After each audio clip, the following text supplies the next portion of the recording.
Hey, everybody, welcome back to Pop Culture Warrior. I am so excited for tonight's guest. My guest tonight is an actress, stunt woman, and professional badass. Her work is seen in some of the biggest pop culture properties, and it cannot be understated. She's worked on things like Smallville, Fringe, Supernatural, Arrow, iZombie, Charmed, Titans, The Magician, Supergirl, Percy Jackson, Deadpool, and so much more. On set, she's been a stunt performer, a weapons trainer, a stunt double, most recently a stunt and fight coordinator. With nearly 2 million followers spread across Facebook, YouTube, Instagram, and TikTok, it goes without saying that, if you're not already following her, you're definitely missing out. So, ladies and gentlemen, please give a warm Pop Culture Warrior welcome to my guest this evening, Miss Michelle C. Smith. Yay! Oh, hey. Welcome to the show. Hello, everyone.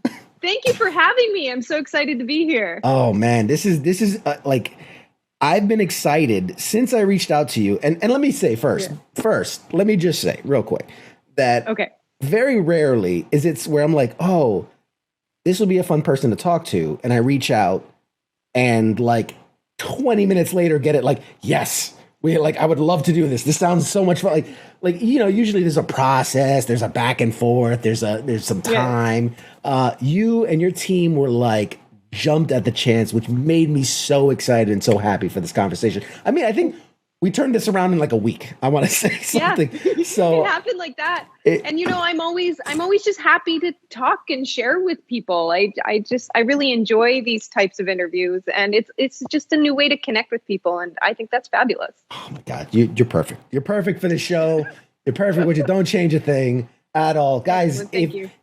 Obviously we're gonna be talking with Michelle here. If you guys have questions, please put them in the chats. I promise I will get to them. We'll capture them and make sure that we ask them in due time. But first, my questions, as always. Yeah. So right out of the gate, we always say this is a kind of military-themed, veteran-centric kind of audience. So, Michelle, what is your connection to the military? Well, my grandfather on my mother's side, he was in the Canadian Army. He fought in the Korean War. And my Oma, my mom's mom, was a nurse in Germany around that time. And they met when he was overseas. And then she moved to Canada. And that's how I came to be. And one of my elementary school friends is actually an active member of the Canadian military. So that is my connection. Outstanding. And nobody's going to give any hate on Michelle for being Canadian, all right? I wasn't my choice. She has nothing to do with it, all right? She's not she didn't leave and go there. I've had the fortune to serve with some Canadian members in Iraq and Afghanistan. Great guys. Loved all of them. They're lots of fun. Yeah. Canadians are fun people.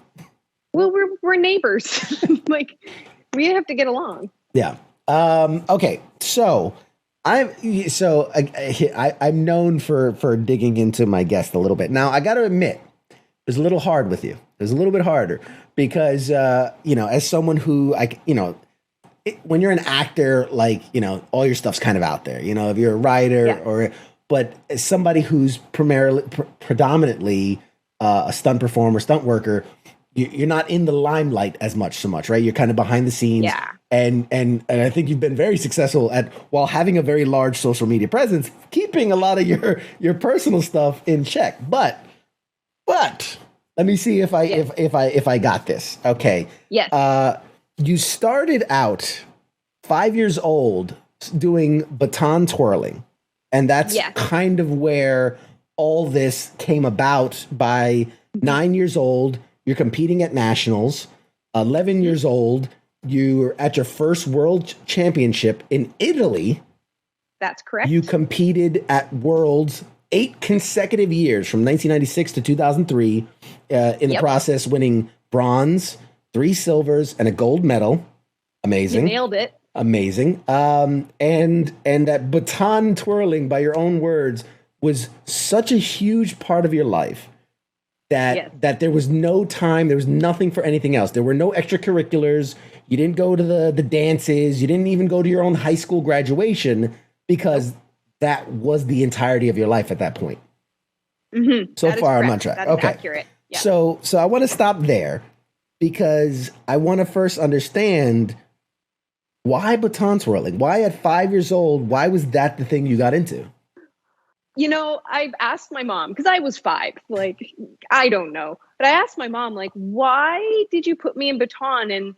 And she sort of doesn't really remember. But the clearest answer she's given me is that you saw some baton twirlers performing somewhere when you were very young and seemed interested in it. And I was always interested in dance. I really liked the idea of moving to music, and dance was a huge part of my training because in baton you have to be able to do gymnastics and dance and twirl a baton. So it's very complex practice. But I think that I saw some people doing some cool stuff with some batons and was like, I want to do that. And somehow at 5 years old, I found myself in a baton class. Like, I literally remember the first day of walking into the gym and somebody giving me a loaner baton and being like, here you go. And be like, what is this? and for the first 2 or 3 years that I twirled, I was not very good at it. I think it was because I was left-handed. We were doing everything in the right. You're 5. Yeah. Who's that good at anything? Yeah. But then it's somewhere around 8.5, it like clicked. And then it just skyrocketed from there and never looked back. And I was also a very determined kid. So once I started seeing that I was having some success in it, it became this inner drive for me. Like, I did have pressure from outside sources, but a lot of my drive to be good at it and be one of the best at it came from me. And that started when I was a very young child, like being like, oh, I'm not as good as kids in this class. Watch me. I'm just going to practice until I get it. And that has obviously served me well into however old I am now. Good, nice, good catch. And so at 9 years old, you're competing at nationals. For you, was it just a seamless thing of like, okay, I've gotten to this peak, so now the logical next step is to compete at a national level? Or was it something that you just kind of stumbled into? I don't think I was expecting to get that initial like chunk of getting to nationals. You see, I was always fascinated with the older kids of like, oh, that's what the big kids are doing. I want to do that. And they had nice costumes and cool music. And I was just like, oh, I want to compete like they're competing. I want to be able to do those tricks. I didn't really have any sense of where that would take me. And then it was probably around 9 when I was competing at nationals for the first time that I sort of realized the scope of it. And like at 9, I was not that high on the national roster, but by 10, I was. By 10, I was getting 7th place, whereas the year before, I was just sort of in the mix with everyone. And then by 11, I was getting 3rd place, and that's what qualified me to Worlds. But I wasn't really aware that being at the top of a national level or being at the top of a world level was even in my periphery until I was there doing it in that position. And I'm like, oh. Find yourself there. You're like, oh, wow, yeah, I could be one of the best. Yeah, because I just had my head down practicing for so long. And up until that point, it had been sort of recreational. And I think it was fun. I mean, I wouldn't keep doing it if it wasn't fun. But I was enjoying learning new things. I was enjoying catching new tricks. There's a lot of elation in like, whoa, I caught this big trick for the first time. Now I'm going to try and put it in a routine. Did you see that? Like, that was the exciting part. And then later on, it became about scores and medals and can I win this event at this competition? And when we go to Worlds, we're going to place it in this position. And I think that the first little bit, I was a child. What the hell did I know? I was just being driven to the gym and doing what I was told, really. Yeah, and then, at 11, you find yourself at your first, world championship. You're in Italy. Which part of Italy, though? I'm curious. We were competing in Genoa. Genoa. Okay. Is that northern or southern? I don't even know. I think it's near the north, Okay. the northern part of the boot. I was stationed in Vicenza for a couple of years. That's near Venice. Nice place. Nice place. Yeah. Love Italy. Love Italy. So I'm fascinated by this because I think the first time I left my hometown, I was like 13, let alone like flying to faraway countries and completely outside of my own element. So, I mean, at 11 years old and you're finding yourself in this world championship, I like, what's going through your head at that point? I'm so curious about this. The first time I left for a baton competition, I went to New York when I was 9 to do like a workshop. My mom didn't come with me on that adventure. We just had chaperones. Loved that.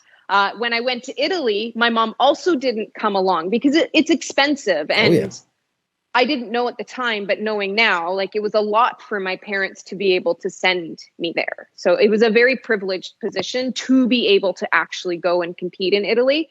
I was really excited for the competition. I was excited to meet some of these like superstar athletes that I had only heard of in myth and story. And they were going to be there. So I was super excited about that. But I was also really excited to go to Europe. I've always had, since I was very young, I had a huge fascination with history in Europe and castles and all of the things that make a European adventure a really interesting and fun story. So I was just like, what is it going to be like? And it was wonderful and fabulous. I didn't place or perform as well as I wanted to at that competition. Like it was my first Worlds. I didn't really know what to expect, but I really had a wonderful time learning a new culture, trying new foods, hearing people speak a different language.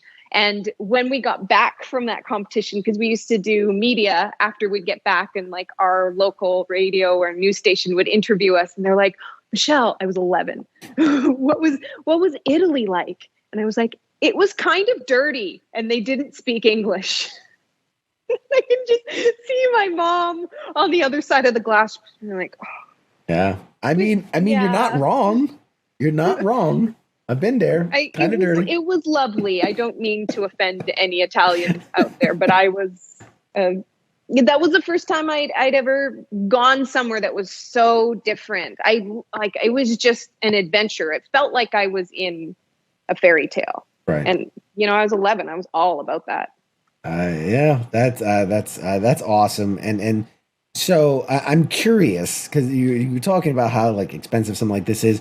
Were you an only child? It sounds like it. I mean, sending kids off to Italy sounds like a very only child kind of thing. Yeah, I'm the oldest. My sister's 5 years younger than me, so I grew up with the idea that I'm an only child. Okay. But I'm not. And then I have 2 stepbrothers as well, but they weren't around by the time when I was in Italy, so it was just me. But I've always been a really independent person, even when I was a kid. So when my mom was like, I can't go with you to Italy, I was just like, sweet, yeah. Right. And I remember my coach, when we got there, was like, okay, Michelle, you need to call your mom and let her know that her child made it to Italy by herself. And I was like, nah, I'm good. Like, please call your mom. No, I'm good. Should be fine. Should be fine. Yeah, I was so happy from the break from my mom. But yeah, it seems like I was an only child, but I do have a sister. Fair enough. Nicole. Fair enough. Hi, Nicole. Hi, Nicole. All right, so we're going to fast forward a little bit. Yeah. You retire from the sport in 2003. Yeah. You are 19. I don't want to date you, but it's okay. You were 19 at the time. You did your final leg there was in Barcelona in Spain. Yep. You step away from baton twirling and you move to Vancouver. I just love this sentence. You joined the circus. I just like, that's always, it just sounds like such a fun thing. Like I ran away and I joined the circus. That just sounds awesome. So yeah. Good for you for doing it. Thank you. I threatened it as a child. I threatened all the time that I was going to run away and join the circus. You went and did it.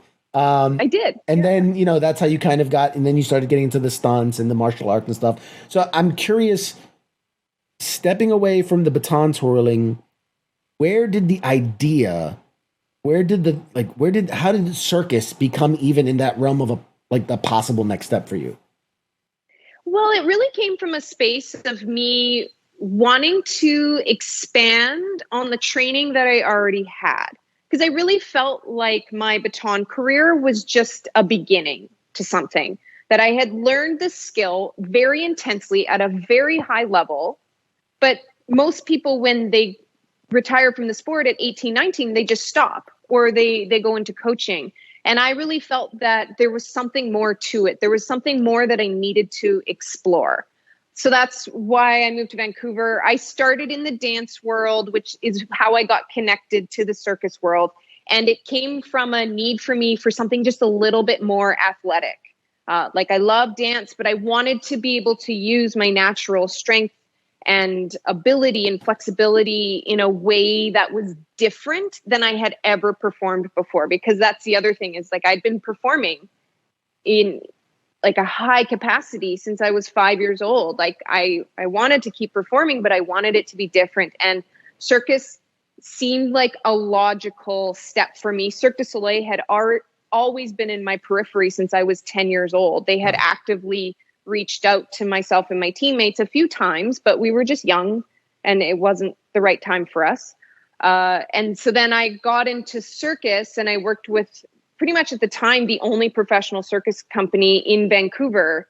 And I just absorbed as much as I could. I climbed the silks. I did a hoop act. I had a rope act. I did a contortion act, which is so strange because I am not a contortionist whatsoever. I did a handstand act. I had a partner balancing act called Hand to Hand with my little French friend Ninon. And I just tried all the things and continually trained and acquired new skills, because it felt like I was just compiling vocabulary and experiences for something else to come. And I'm really grateful for that time. I was with the Underground Circus for about eight-ish years. We were performing, like, I was a professional working artist. I was living the dream. Like, that's the hardest part, is to get consistent work and be able to make a living wage off of that. And I was doing that, and I was having a lot of fun for most of it. Towards the end, I felt like it was time to move on. But like, how exhilarating it was to be able to go on a stage in a professional setting and climb a silk and do a silk act. When I had just learned, like, the first time I did a silk act, I had only learned how to do silks in a month. And it was just sort of a rush. We need you to do this. And so I learned, but then I was able to do it. And it was just sort of this shift in my capacity of like, oh, I don't have to spend an entire lifetime to acquire a skill, right? Because I've already spent an entire lifetime learning how to use my body in a coordinated, agile, dexterous way. I can now apply that to other skills. And so I was able to perform at this professional level in all these different apparati. And that was really exciting for me. And it was nice to try things in performance, because in competition, you don't get to do that. In a circus performance, there's so much you can get away with. Yeah, there's so a much lot of wiggle room.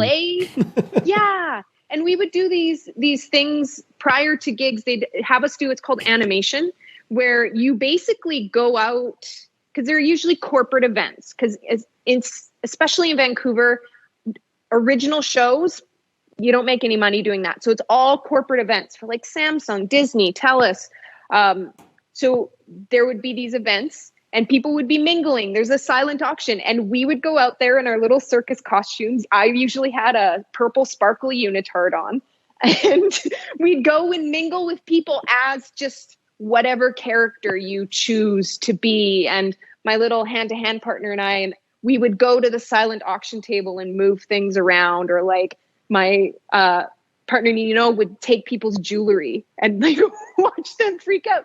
But there was so much we could get away with because it was the era of circus. It's just so playful. And I really enjoyed that. I learned a lot about performance and professional performance in that space. And that what I've learned. I don't climb silks or do hoop acts anymore at all, but I've taken the essence of what I've learned and I've included that in my professional career. And that is invaluable. That is what people who only grow up doing film don't have, is that one-on-one live reaction connection with people. Obviously we can't do that anymore because right.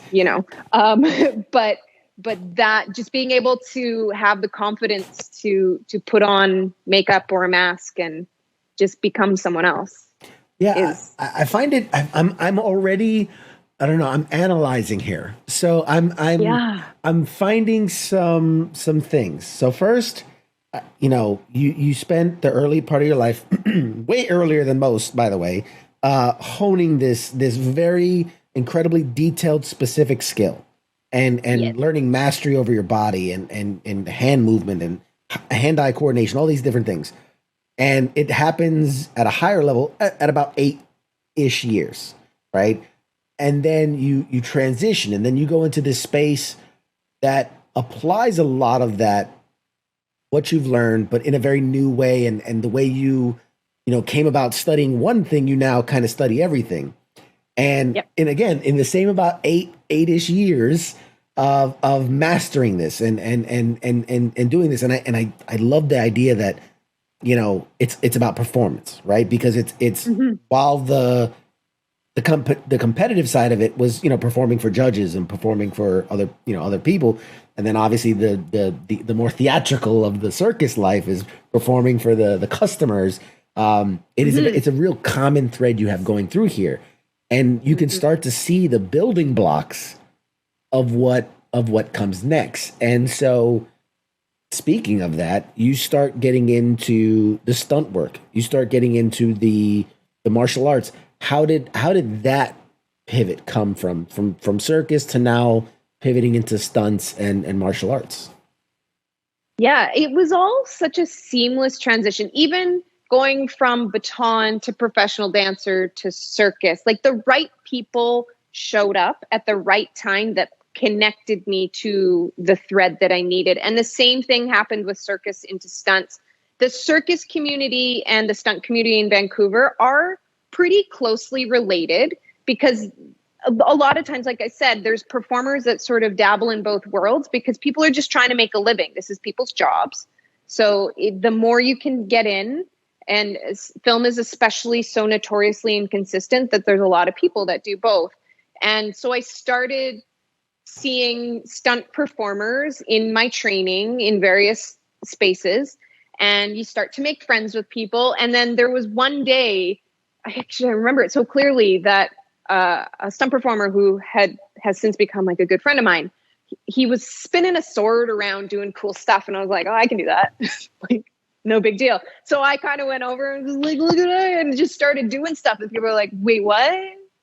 And I was just like, yeah, I was a baton twirler. Like, this is like mindless for me. And they're like, whoa, you could be a stunt performer. And then that sort of like sparked something. And then once I turned my attention to it, of like, oh, this is something that I might actually be interested in doing, because my goal initially was to work in film. I thought that it was going to be strictly acting because I didn't know stunts was a thing you could get into. Right. Everybody knows acting. Nobody really thinks about the behind the scenes stuff of it. Yeah, exactly. And I'm not from Vancouver originally. So even just working in the entertainment industry, I didn't know one person when I moved to Vancouver. So everything I have built has been built from scratch. But yeah, it didn't really clue into me until I was like, oh, I could do this. And then as I started asking a few more questions about how would I go about do this, people were like, well, you need to learn martial arts. You need to learn how to fight. You need to learn how to fall down. You need to, like, it's performance. I know all about performance. And somebody had told me really early on, because they're like, you have a lot of potential. Like, you could do really well at this. I was like, great. But somebody told me really early on that it's not often that they can find female stunt women. Oh my God, that you can find stunt women who can be aggressive enough in a fight. They're like, it's generally harder for women to find that aggression. I was just like, whoa. No, I can be aggressive. And I just happened to be going through an angrier phase of my life. And so I, again, asking questions, just asking people for guidance of like, where can I go train? Where's a good place to train? Somebody directed me to a really great Muay Thai gym. And so I started just learning Muay Thai, and with the hopes of working in film and one day being a good enough fighter to work in a stunt capacity.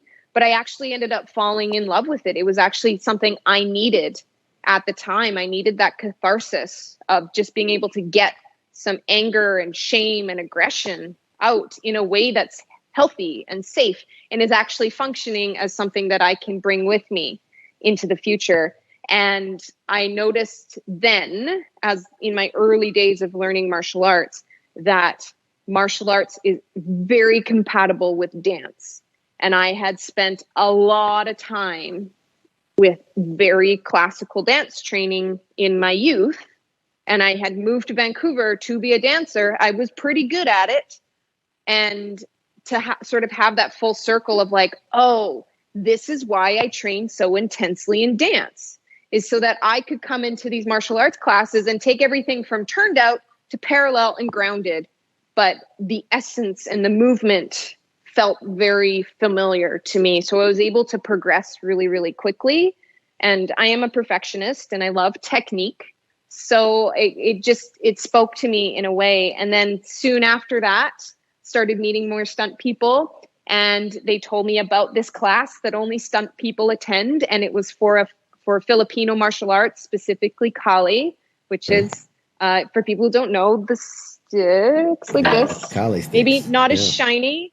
And so I went to a Kali class and then here I am flipping the stick around, and the instructor thought that I knew what I was doing and used me for all his examples in that class that I'd never done it before. But it was one of those moments where I was like, I need to pull from my bank of training and just figure it out right now. Yeah. And that is a skill that I've learned exudes professionalism, but because I had already trained so much, it was something that like, oh, I am capable of doing this. And then from then on, I was just like, oh, this is the direction I need to go, and just followed that wherever it wanted to take me. It's incredible. I keep hearing about, as you're talking, you're talking about being open to the challenges and not just complacent, but also seeking out and trying to constantly push yourself, and then finding yourself in these situations where like, all right, I guess I'm going to be the guy, and then you're doing it and getting it done, and that's so cool to hear. One question, I'll finally toss it over to the audience here. Joshua, that's a great question. So from Joshua, he wants to know, like, what's a list of your stunt-related injuries? I've been pretty lucky to be relatively healthy. Again, that comes back to a lifetime of training. I think one of the things that I depend on personally in my stunt career is trusting my body, trusting that my body will know what to do in time.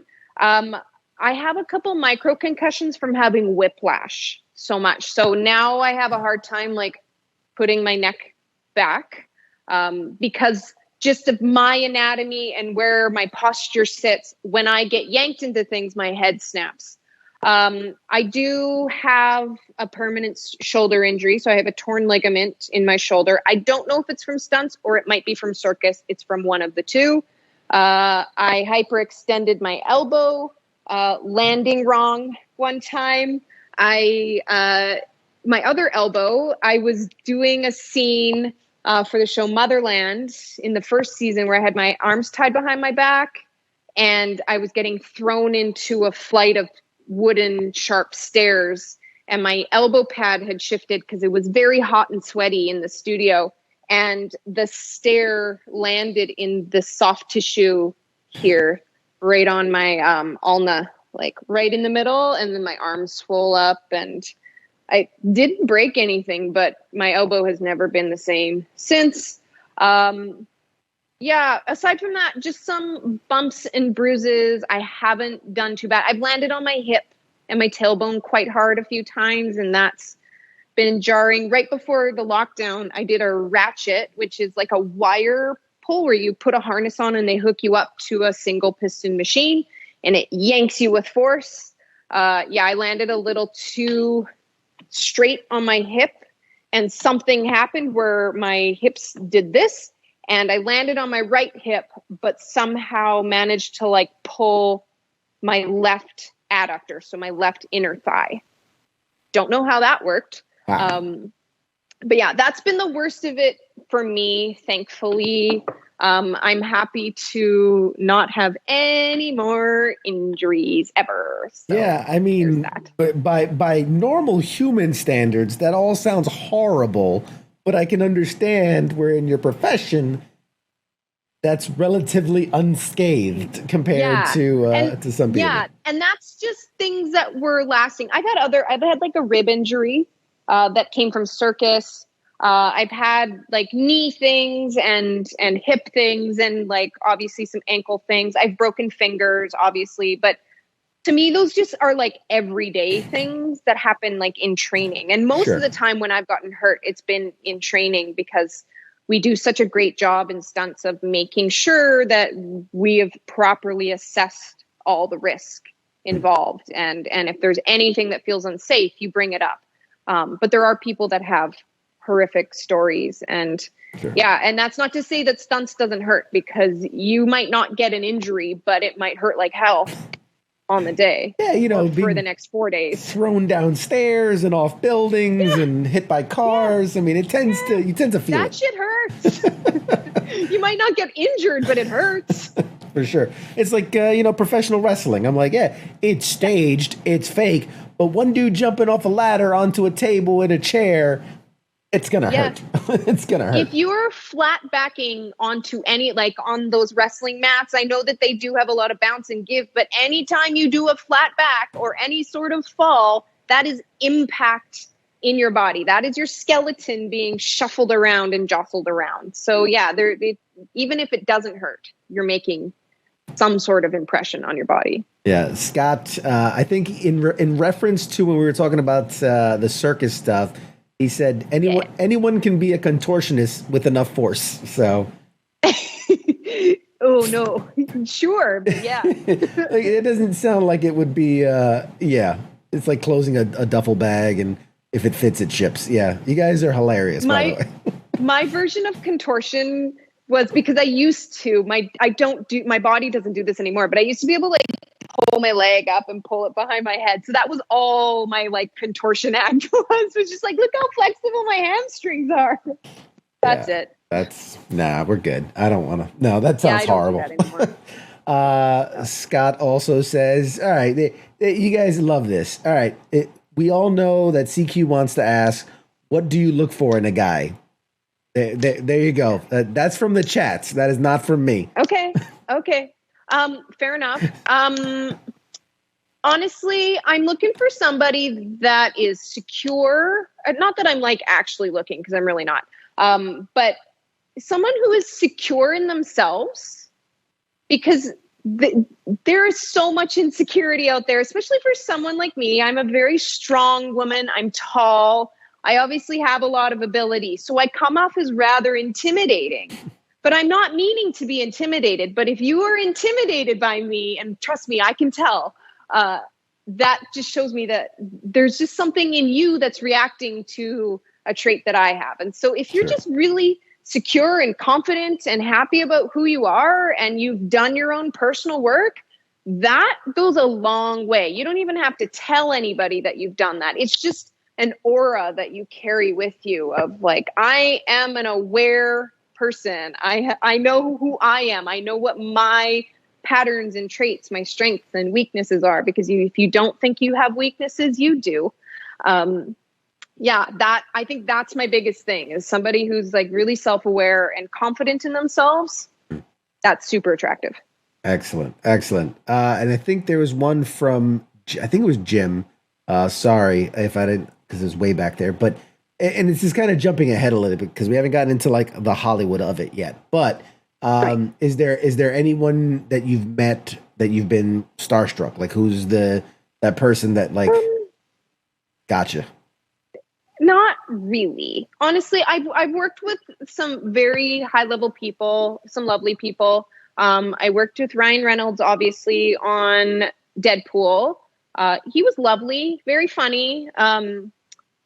Overall, like great energy on set. I really enjoyed my experience on Deadpool, but I wasn't a huge Ryan Reynolds fan. I also worked with Jason Momoa on the first season of C, the Apple TV Plus something show.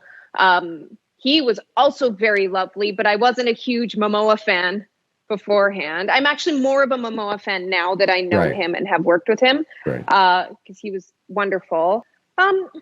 Yeah, honestly, I used to love the Backstreet Boys when I was younger, and like had a thing for Nick Carter.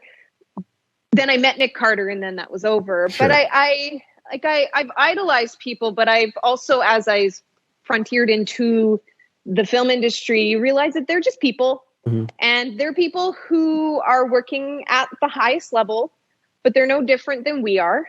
And sometimes they're there because they have worked their asses off to get there and they deserve every bit of success. Sometimes people are just people that got lucky or asked for a favor or just were at the right place at the right time. And so there's really no difference between them and us. And when I'm on set, I'm just who I am. I'm super intense like this. Like I'm really focused on what I'm doing, especially in stunts where you have to be on all the time. If you're like, oh my God, that's like, first of all, it's distracting. Nobody cares. And so oftentimes there will be people around where I'm like, oh, I guess that person's important, but like, I gotta fall on the ground later. So I gotta focus on what I need to do to keep myself safe. Sure. And I don't consume a lot of content, to be quite honest, because it does feel like I'm watching work happen. Sure. So a lot of times I don't know who people are, and I've never watched half the shows that I've been on, especially like the CW shows. Like I don't even have a TV. So unless it's on Netflix, chances are I've never seen it. But I do really enjoy or admire people in the industry who are successful, who have persevered with their own ideas and their own creativity, even if it's not a popular idea, even if they aren't super high up in the industry. Like I really admire people that are like, I have an idea and I'm going to pursue it to that idea's end and see what happens. I think Dan Levy is a really good example of somebody that I admire, where he's a Canadian guy. We're relatively the same age. And he'd never written a series before. He'd never acted in a series before. He'd never show run a series. He'd never produced a series. He'd never written. He'd never directed. Yet he did all those things. He created a project for himself, hired all the people that he knew, and just stuck with it until its end. And look how successful he's been from that and continues to be successful from that. And so I really admire that. Those are the people that I would be like, oh my God.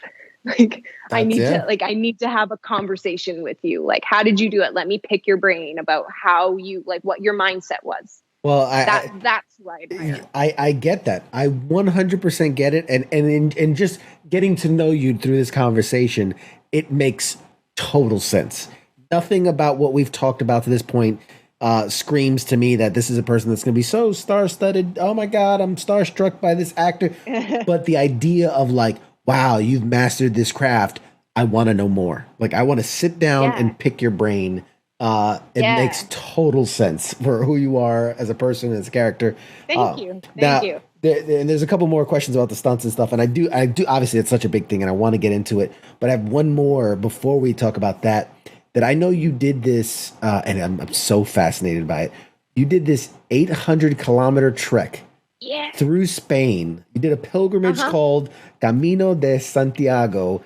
And I want to understand what led to the choice of doing this. Just you, your backpack, your shoes, and go. Like, what spurred that on, and what did you get out of that? Yeah, that moment, that path opened up for me during my sort of what we would describe as the dark night of the soul, or maybe a quarter life crisis of some kind. I had my first half of my stunt career. It took me a while to establish myself. Even though I had all these skills and I had this capacity, it took me a while to get other people to see that. And there's many reasons why. My weight had always been something that people would put against me, because on paper, I look much bigger with numbers than I actually am. And that has been the story of my entire life. And in the film industry, because it's such an aesthetic industry, I was getting a lot of pushback for that. But I'm such an honest person that I had a really hard time lying on my resume. And a lot of the actors, especially sort of that, I did the Camino in 2013. So like pre-2012, it was still very, very, very thin actors who were getting the roles. And so I felt like I was giving so much to my career, and had been giving so much to my career since I was 5 years old. Like, this is all I'd ever done. And was just like blood, sweat, tears, money, energy. I gave it all. And then finally caught a little bit of a break on a CW show where the coordinator had called me and be like, I might have a gig for you, but you're going to have to lose some weight. And I was like, cool. How do I do that? And they're like, you do whatever it takes. And me, being super intense and focused and serious about my career, I took that as I need to stop eating. And I ended up developing this whole eating disorder phase of my life. I didn't actually even get the job in the end. They didn't even tell me that they weren't going to use me. I found out like 6 months later, after I had been like basically killing myself.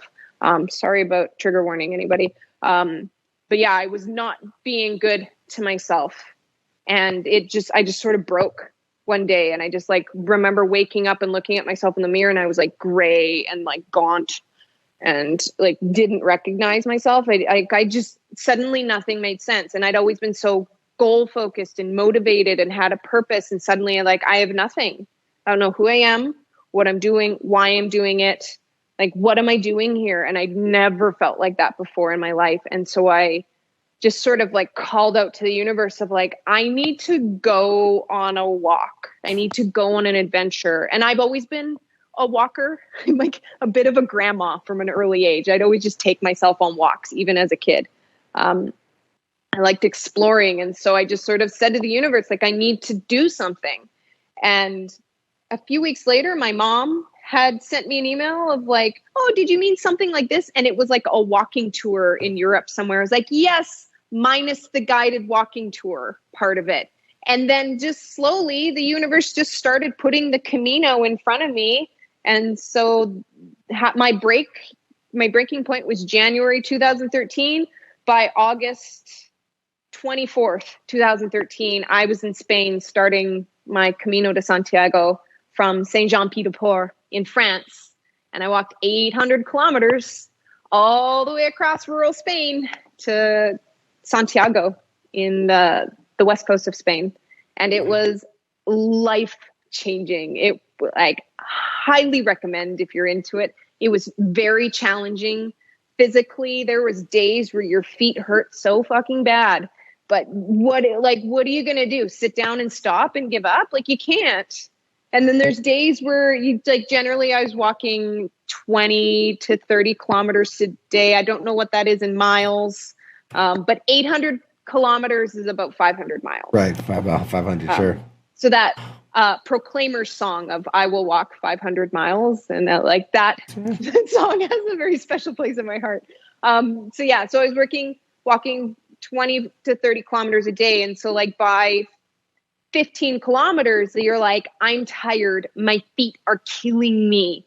But like the nearest town is 10 kilometers back that way or 5 kilometers that way. So what do? You just keep going. And I developed this mantra of just keep walking.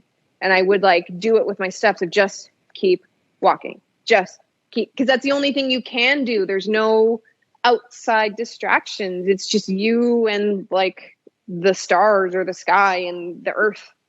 They often like no sound pollution, no light pollution. I remember hearing just the crunch of the gravel under my feet and distant like cow or sheep bells every now and then. But other than that, just silence. And I walked for 33 days and had epiphany after epiphany, had breakdown after breakdown, and then finally made it. And it was this like moment of like, how could I ever doubt myself with anything that I do? Like, look what I just did. I literally walked all the way across a country to get to, is a big cathedral at the end. That didn't really have much meaning to me, but it was just the act of like, you completed it. You got to the end. Yeah. The completion of it. And it was a battle. It was the battle with myself and a battle with my emotions and a battle with like my body and the elements and like, oh, wow. And I felt that when I finished that I was a blank slate, that I could start over and reinvent myself, because I felt for the first time I actually met myself. Wow. Whereas before I'd always had this idea of who I should be. And then for the first time on the Camino, I was just like, oh, that's who Michelle is. That's incredible. That's who I am. Okay. I can't. Yeah. I get grumpy if I'm following my wife around the mall. If we're walking for 15, 20 minutes, I can't imagine walking for 33 days, 500 miles. That is insane. But I can't imagine you said, what came out of it. Yeah, but there's also no set schedule. You could I went for 33 days because that's what my body wanted. But there was days when I didn't walk at all. There was days when I only walked 5 kilometers because I just walked and was just like, I don't feel like it. I'm going to sit down and have 4 coffees, 3 croissants, and then like 3 glasses of wine. That's what I'm going to do today. But I would say if anybody's interested, give yourself about 40 days and then you can walk at your own pace. And yeah, like it is your own adventure. I took the bus a couple times because my body hurt so bad. And that the bus ride was part of my Camino. And I'm still processing what I learned in the Camino. There was a lot about my ego. The first day out of Saint Jean is the hardest because you walk over the Pyrenees and like down into Spain. And I was like, I'm a professional athlete. Watch me go. It's like 25 kilometers, 20 straight up, 5 down. And I was just like, watch me. Yeah. Like barely stopped all day because I'm so fit.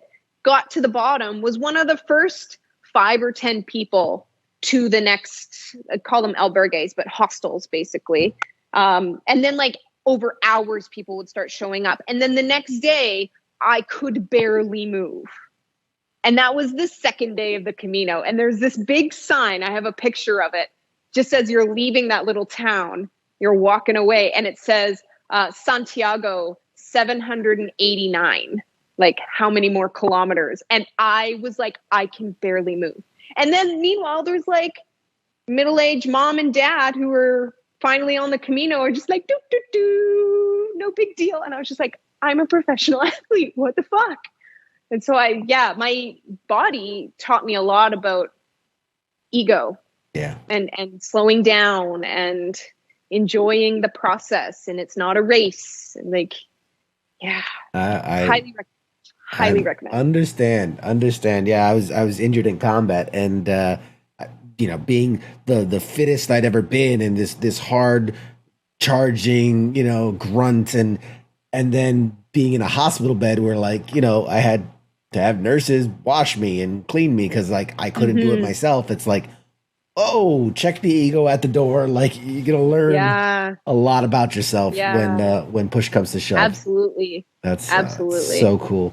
My God, like it's already, we're almost at an hour and like, I feel like we haven't even got into the crux of it. Keep going. All right. And everybody's loving this stuff, by the way. Okay, so now we're past the Camino.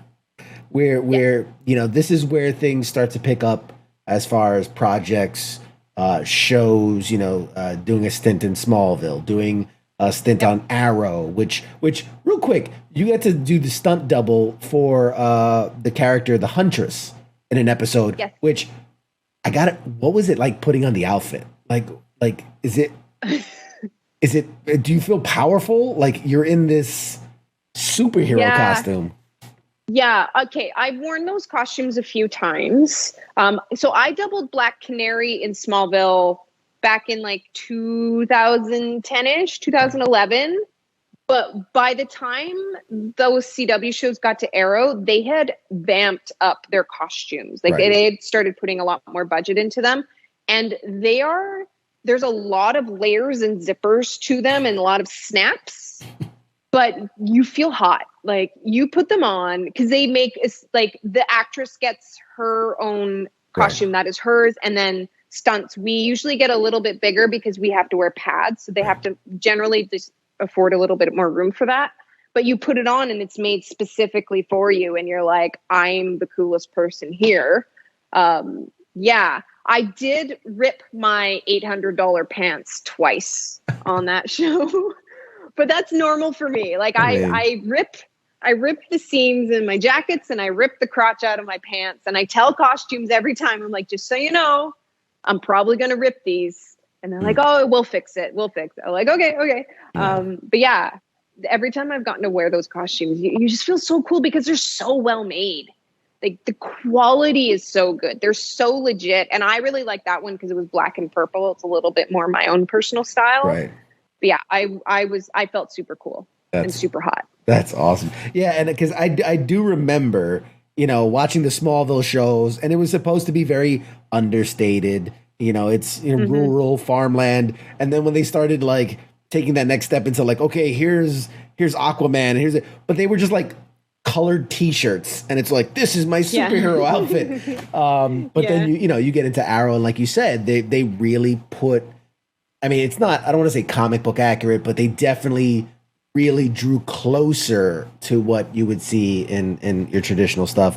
And you did, you got to be the stunt double for Gina Carano in Deadpool.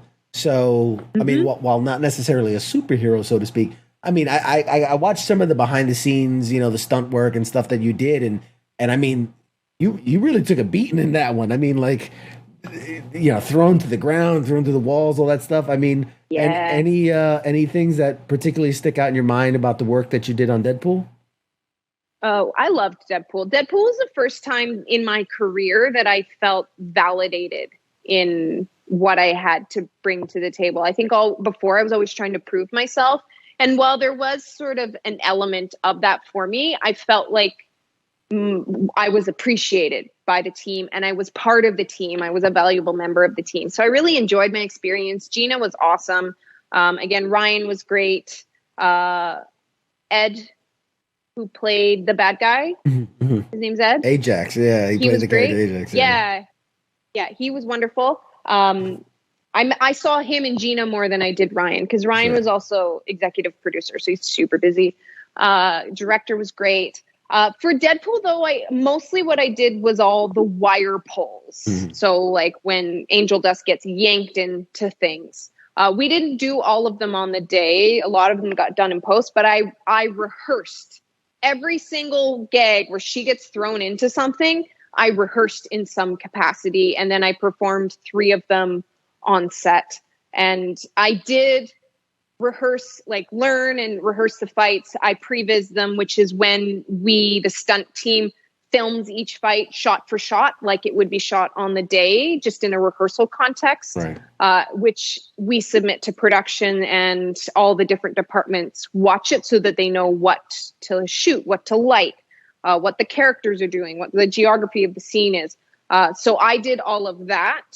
And then Gina would come in and learn it. She had tweaks, and then she performed all the fights on the day because Gina's a real fighter. Oh yeah. she fought for real, like got hit in the face and punched other people in the face for real. Yeah. So I'm not going to go in there and be like, sit down, Gina, watch me go. Like, no. That was never going to happen. So she did all her fights full out. Like, no, at no time did I need to come in and hit the ground for her. Like, she's super tough. If she wanted to be a stunt performer, she would crush it. Right. I'm positive she doesn't want to do that. But that in a parallel universe, that would have been a path for her. So yeah, that was a really fun show because of the working relationship that Gina and I had. Yeah. And it was nice to have another strong woman present and have somebody be like, will you do this? I just want to see the way you do it. And so then I would do it. She'd be like, okay, great. And then she would go and do her thing. But it was just really nice to feel like I was contributing to something, because that's often what I haven't felt in my stunt career is that my contribution was valued in any way. And so Deadpool was that experience where I was like, oh, I do matter. Okay. This is what it could be like. Yeah, this is a good relationship. There was always, years of like an abusive relationship, and all of a sudden you find the right one, and you're like, oh, this is nice. This is what it should be like. Film will trick you like that. I think the film industry as a whole is a bit of an abusive relationship, but then every now and then you get these like golden nuggets of like, oh, this is awesome. Well, it makes you appreciate. Makes you appreciate what you have. And I'm curious about that too, because like with someone like Gina, who, like you said, is a real fighter, because then it becomes like, oh, I can do it myself, and the physicality I'm sure she can bring to the role of this tough as nails fighter. But then there's also the what's gonna look good on film, which can sometimes be. You look at someone like Ronda Rousey or Gina, or these guys that like, they know how to fight. They know how to scrap. They know how to do these things, but that's not necessarily from a stunt perspective what's always going to look good on film. So I guess that's a balance you guys have to work out. Yeah. And that's what a good fight coordinator and a good stunt coordinator and a good double discover together. But film fighting is its own martial art. And I think that's what sort of the general population doesn't really understand. But there's a lot of elements in traditional martial arts or even modern martial arts, the way that martial arts are evolving now, that when you do that on camera, it doesn't read. Or like jujitsu is beautiful. And every now and then you can put a little jujitsu into a fight scene. But jujitsu, when you're just rolling on the floor, that doesn't capture well on camera. It's not sexy to look at. So we often will put in throws and maybe like an arm lock or something like that. But there's not much else you can do other than that. And really high level jiu-jitsu practitioners will know what's going to work. And that's sort of that balance that we're looking to find. And so it all comes down to training and preparation. So these high level fighters do have the capacity to learn the rules of film fighting, because there's definitely rules. There's ways that you do things differently. Like a hook in a regular fight is really tight, but a film hook, you have to cross the lens and then you have to like twist your body, and like there's a whole bunch of other things. And so some people catch on really quickly.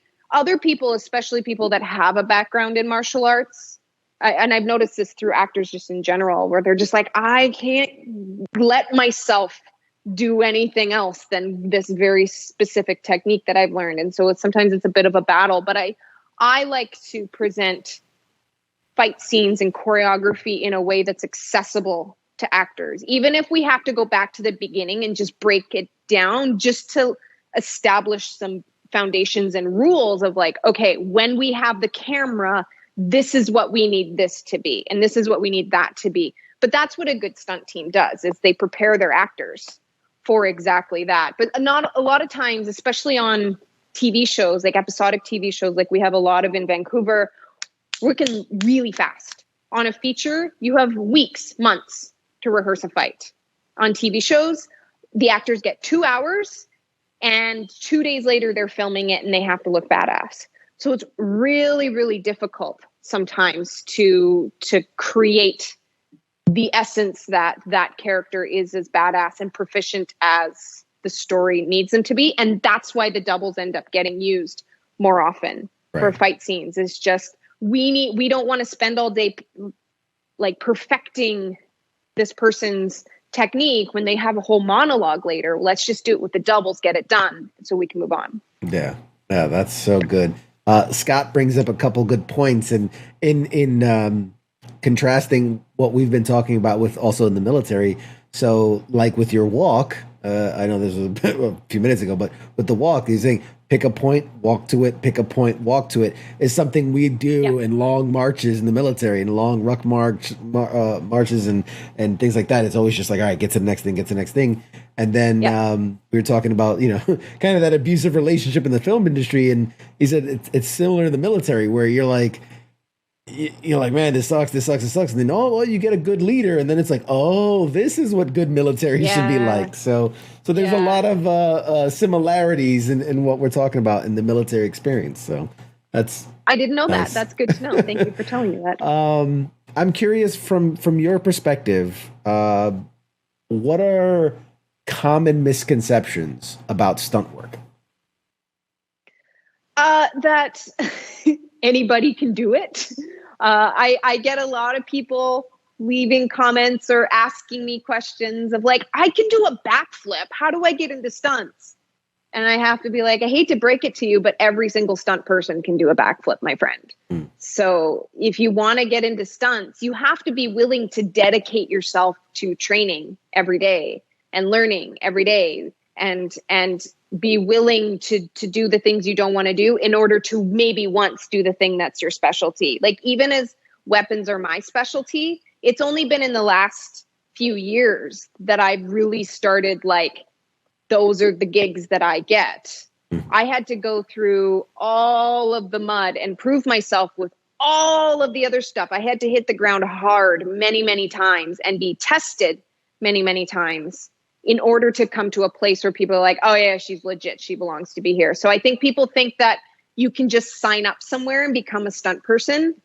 No, my friends. No, that's not how it works. Stunts is all about relationships. So we don't have agents for stunts. It is all relationship based. So you have to get into the community, get to know the community, get to know the stunt coordinators, and then they have to learn to trust you. So you're not going to get big gigs right away. And I think that's one of the biggest things is that you just sign up for some stunt school somewhere and now you're a stunt performer. But that definitely seemed, that makes sense. That definitely makes sense. So in touching on that, do you feel that at this moment that you have like trademark moves, like something that that gets you more attention in something that you do? Anything to do with like stabs or swords, that's my thing. Any weapons in general, actually. I get a lot of my film colleagues, actors, even as well, not just stunt people, that know me for the work that I do with weapons. And like, they're like, can you teach me? I need to learn how to do this. Or there's a show coming up and they're going to use this type of weapon. Can you help me out with that? And so, that is my trademark. And I'm in a space now where I'm not taking any more stunt performance gigs. Like I'm good. I'm very fulfilled in my stunt performance career. So now in the space of teaching, I'm really happy that that's what people come to me for. They recognize that I have a lot of expertise in something. And it's not just how to move the weapon. A lot of times what I'm sharing with people is like, okay, so we're going to learn these skills because we're going to learn the technique, but this is the way it's going to happen on set. The director is going to be like, can you just do something fancy with that sword? And you need to have something like that. And you go, oh, like this? And they're like, yep, that's perfect. So those are the things that I pass on to performers, because that's, in my experience, that's exactly what happens. All the fancy hard tricks, they're not going to hire other people. If they want fancy hard tricks, they're going to hire me.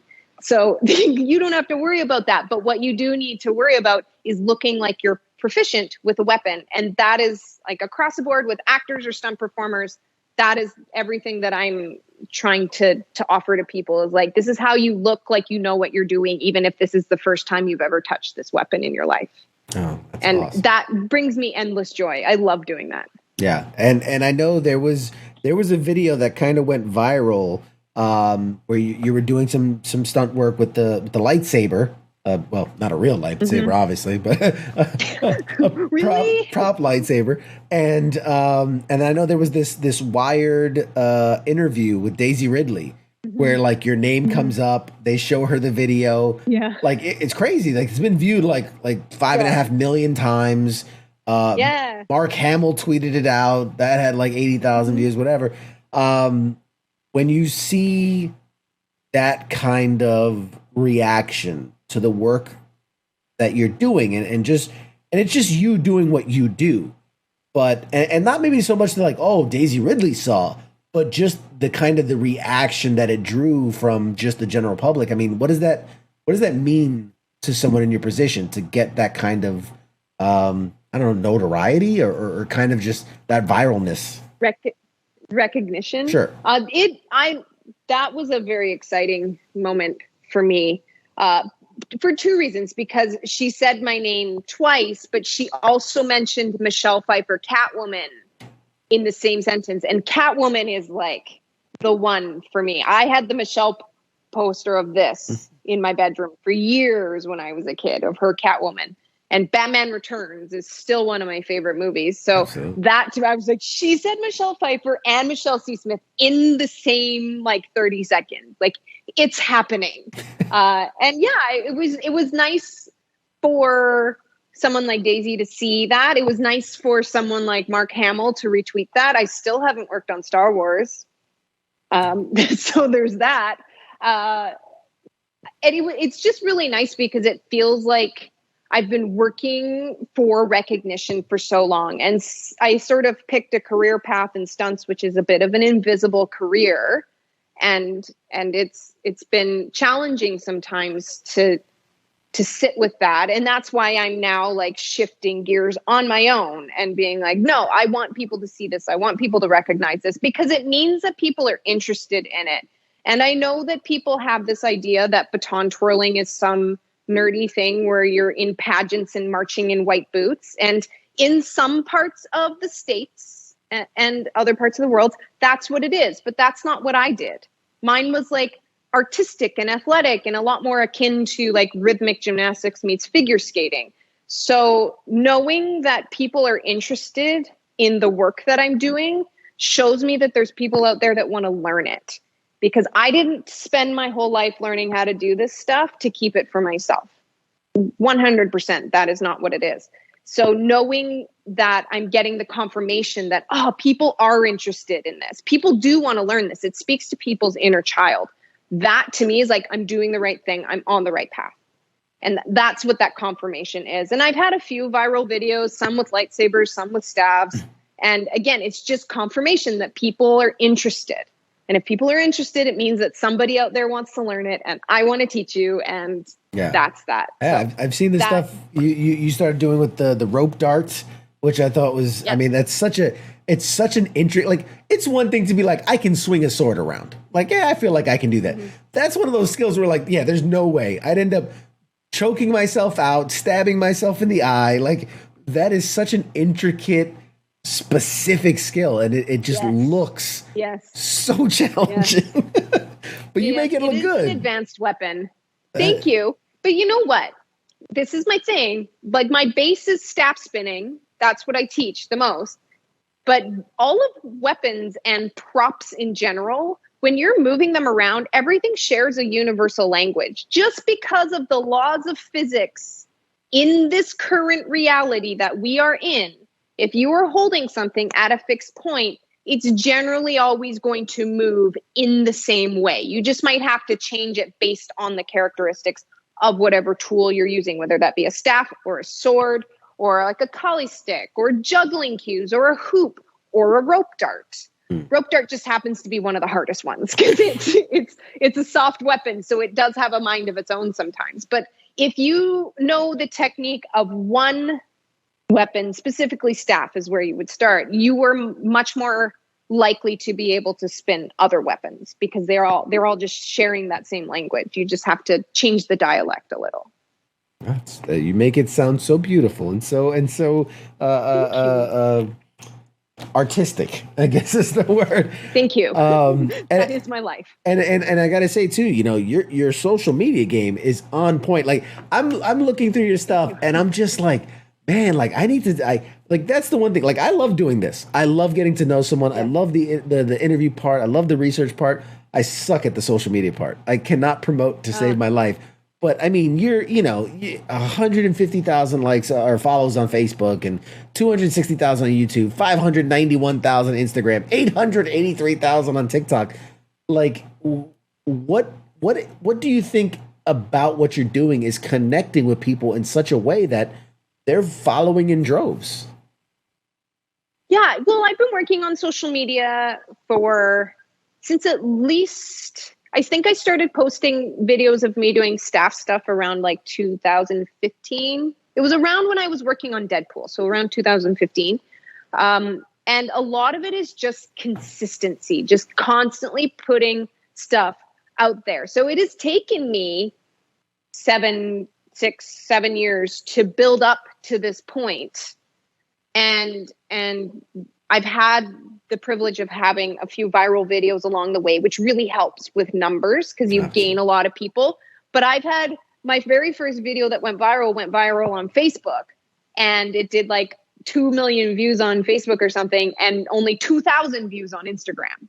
And then another video will go viral on Instagram and it'll get 0 views on Facebook. Or right now, I just had a viral video on TikTok that did 13 million views and then only had like a couple 100,000 on Instagram. So it's just sort of playing the numbers game. I know that some like bigger companies have figured out the viral video game, but it really is just about consistency. And I think that what my material speaks to people is that inner child. So many people grew up wanting to be a Ninja Turtle or a Jedi or a ninja growing up, but then we're told that that's childish. You can't do that. And then there was no avenue for people to learn that. So it's just you watching cartoons and like, rah, rah, rah, rah. And that, I think that's where the sport of baton has sort of missed the mark, because if baton would have been a little bit more accessible to, a variety of different people, I think that more people would have gotten into baton. And that's a big part of what I'm trying to shift right now. Is I'm just trying to create something that takes the essence of that like inner child. I want to spin a sword or a staff and feel really cool, add some technique to it and build something that's really cool. And I think that's what's bringing people in, whether you want to learn it or wish that you could learn it, but it's fun to watch. It's fun. It's because it's like a magic trick. I know, like it looks it looks easy. I know, but it's not. But I think it really speaks to people's inner child. And I really think that people want to feel cool. Like, how much did we search for significance and acceptance growing up just to feel like we're a part of something, when we learn that as an adult that you don't need any of that. Just you liking and enjoying the things that light you up or what make you cool. And that's what this is. Yeah. That's what staff spinning is. And that's what my whole page is like, I'm just doing this and it looks cool. You want to learn? Come on. Yeah. And I mean, like, there's such a want for it. You look at these like Jedi training academies that have popped up where like, we'll teach you the ways of the force, the ways of the force, but like how to like fight with lightsabers and things like that. So I agree with you. How many viral videos was it? The Star Wars kid where he's just spinning around the thing in his garage, and you're right. There's such a want for it, and I was a Ninja Turtle for Halloween. I was a ninja for Halloween. Like, I thought I remember Three Ninjas was such a cool movie when I was a kid. It was like these kids that become ninjas, like awesome. So yeah, there is that part that just, it's raw. It touches that thing. There's this one I saw you do, and again, all of your videos are incredible. And I'm sorry to nerd out over them, but there's this one you do that you had the two, I don't know if they were Kylie sticks or something. You had two in one hand, and you like, I don't know, it was like you flipped them behind your back or something. You did something crazy where they're spinning through the air, and like you catch one high and catch one low. And I'm just like, I don't know how it's like this weird juggling ninja move, and I don't know how you do it, but it's incredible. And I was gonna like, it's like a magic trick. It's crazy. It's like, how do you, because you can spin something so fast and just it's like you just reach out and grab them, and they're exactly where they need to be at that moment, and that's just mind-boggling. Yes. And that comes down to a lifetime of training, of dropping it a bazillion times in order to get to that point where I just kind of expect to know where they are. That's been my whole lifetime, especially that first chunk of my life where I was doing baton. I do have a tutorial for that skill. It's called double toss on my YouTube. You could learn it. You could do it. Not me, but I'm sure other people could. I absolutely agree. Other people could. It's accessible. It's an intermediate skill. I'll just put that out there. Okay. So now because I do want to promote the work you have and where people can find your thing. I do have one question. Are you involved in any way, the video game, Beyond Good and Evil? I swear I saw a video where they have a character that's working like bow staff, and I could have swear I saw you in a behind the scenes video working that. Are you involved in that? Yeah, I was. I did a motion capture shoot for that. I hope that it's okay to talk about it because they did put out that behind the scene video. I mean, it's out there. Motion capture. I've worked on a few video games that I don't even know the names of. Because the motion capture world with video games, they're so secretive. They are like, no, we can't even tell you the names. You can't put this on your resume until the game comes out in 2025. Like, okay, I'll forget about it by then. Fair Thank enough. you. Yeah. I did work on that shoot. I was like a while ago. That would have been like 2017 that I did that. Yeah, we've been waiting for that game a long time. It's still not out. We're still waiting for it. Oh, really? Yeah, it's still not they're out. so complex.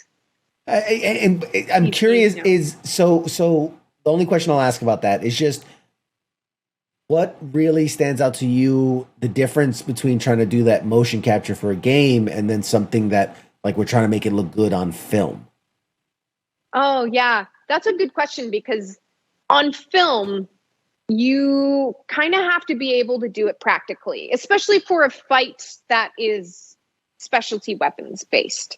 And like, if you start adding all these extra fancy skills you have, and you're in a fight with a lot of performers, chances are you're going to create what we call egg. So these moments where performers are waiting to come in, which is why it's harder to put the fancy skills into a practical fight.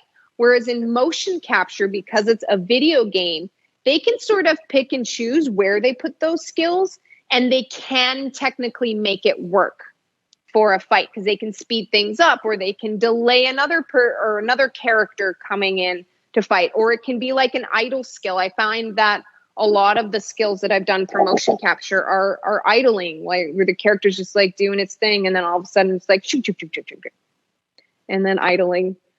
Do, do, do, do, do, do. And so I've done a lot of that, but it gives you a lot more freedom to be a little bit more creative with the flashier material. I've found in my experience of doing motion capture, but motion capture, those days are generally harder than a lot of stunt days, except for the stunt days where you're like constantly hitting the ground all day. But those motion capture days, those are 8-hour days, but they will work you for 8 hours. And like, you'll get a lunch break and everything. But like, if you like, you know that you're going in for a video game motion capture thing, you know, you're going to be working hard that day. Sure. Yeah. I've talked to a lot of, actors and voice actors who talk about like, in a movie, you might run a scene 3, 4, 5, 7, 8 times. When you're doing something for a game, it's like, we're going to need you to read this line 600 different ways and 600 different times each way, just to get it right. And it's like, whew, that sounds exhausting. Yeah. I've done motion capture things where they're just programming new characters, where you have to do all of their like body movements, including like, this is how they walk. This is how they turn a corner. This is how they turn another corner. This is how they do a U-turn. This is how they run. This is how they sprint. All day. Those are brutal days. Oh, I can't imagine. All right. So I want you to tell us about MichelleCSmith.com and the Online Badass Academy. I want to hear about it. Ooh, yeah. This is exciting because I am right in the middle of doing a big overhaul of my academy and a huge relaunch. So basically my website is michellecsmith.com. You should go to it. I think it's pretty slick. I did it myself. Yeah. And that's sort of my base as I'm sort of shifting out of performer mode. I'm going into speaking, and obviously I'm an educator. And that's going to be the hub for that. But that's a directory where you can get to my social media, my email list, and my academy. We're rebranding the academy to Freestyle Staff Academy and using Online Badass Academy as like an umbrella for an even bigger thing. But yeah, in the academy, you have like my entire syllabus starting from the very beginning. And it's going to take you all the way to an intermediate level. And then in October, I'm going to film the intermediate level. And we're going to build it all the way out to an advanced level. I'm super excited about it. It's a lot of work. I'm not stressed out at all. But I'm really excited because it really is my way of sharing with the world all of these skills that I know from the very start. And like, I'll just take you through everything, and everything is a progression of the last skill. You get a practice guide, you get lesson plans. There's so much in there. There's so much material in there. And it's all about me just wanting to like create an accessible space for people to learn this. And that's what the academy is. And I'm really excited for what it's going to be. If anybody's interested in learning staff spinning, the relaunch is going to go live for the beginner platform in the next couple weeks, but the price is going to go up. So if you want to get in at a lower price, now is the time to get in there. Just saying, if you're interested in that. But yeah, that was a passion project of mine 2 years ago. My whole point is to obviously to create a platform where I can teach people. It's really challenging to be doing like online Zoom classes and reach enough people. So that's why I created the membership platform. And I want to make it a really like robust happening place where it's a community. I think that building a community these days is everything. That is what sustains you throughout all of the stuff that's going on in the world. Just having a place where you feel accepted, it's open and safe for you to be who you are. I think that's a really important space, and a space where you're encouraged to try new things and to fail and to succeed. And that's really what that whole academy is about. And everyone that has joined me calls themselves the Badass Family, which I love. Everybody's welcome to join. Mm-hmm. But yeah, I'm really excited to build that out and level it up, because I built it all myself. I edited all those. There's like 50 plus videos in there. I edited those myself. And I built that whole website by myself. And I've just since hired a digital marketer, and I have a business manager now. So hopefully the new one's going to be even better. So I'm really excited about that. And there's stuff on there for free too, right? It's not all just paid stuff. Yeah. Like I took a spin, I took a tour through it, and I really liked it. I liked the stuff that I was seeing. I'm excited to see what the level up is. I'm excited to see what the next stuff is. Yeah. Well, there's a free course that's in there now, which has 5 skills. I just filmed a new free course that has more skills. It's a people would pay like $150 for what my new free course is, but it's going to be free. It's really good. So I hope people really like it. And it's all the skills and then how to put them together in a combo. And you'll like, the whole point is just for you to feel like a total badass. Like if you feel cool, doesn't matter how good you are at this. If you feel cool, you are doing it right.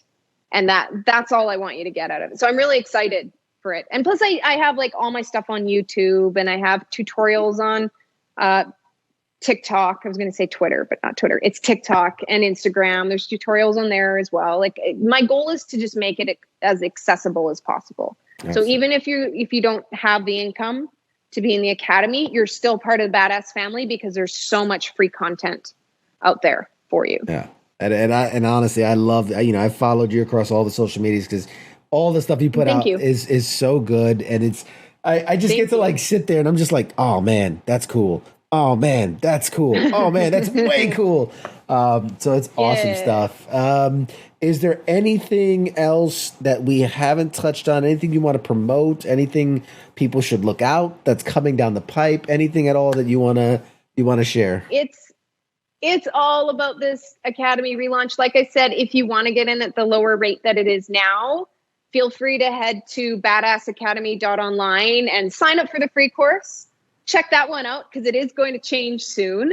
And then get into the Academy now because once it all switches over, like I said, the rates will go up. But yeah, it's all about the Academy. We've got a whole new email sequence coming out that's going to tell people all about it. Like everything about it is going to be better. But most of all, just follow me online. Follow me on Instagram. It's at michelle.c.smith. Same on Twitter. Not Twitter, TikTok. Jeez. At michelle.c.smith. It's Michelle Krista Smith on YouTube. I post a lot on there. I try my best to engage with people as much as possible. Like if you've taken the time to write me a comment, I'm going to try my best to respond. Obviously, I can't get to all of them.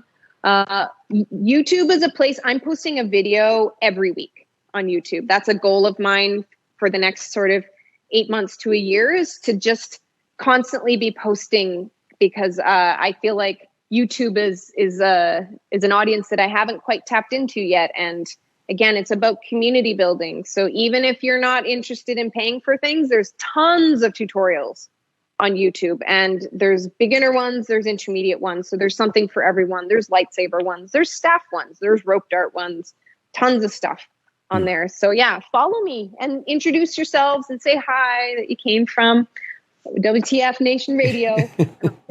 Yeah, we sent them your way. Also, that's awesome. I mean that was the last two for me as far as where can people see you and what have you got coming up, and then where can people people can show support through following you on Instagram, following on YouTube, TikTok. And supporting you and everything you do. So I just want to thank you so much. This has been, just the most fun conversation. Like I said, I feel like we keep going forever, but I want to be respectful of your time too. And this has been a lot of fun. I do need to eat dinner. Exactly. We do got to let you go. This has been fun. You're a great interviewer, by the way. I only acknowledge you for that. Thank you so much. This has been a very wonderful evening. Oh, fantastic. I'll give you the last 3 seconds here to say goodbye to our audience, and then I'll toss us to a break and I'll say goodbye in private. Awesome. Thank you very much, everyone, for stopping by. I hope to see you again soon. Okay, bye. All right, guys. We'll be on a short break, and then we'll be back with more right after this. Shots.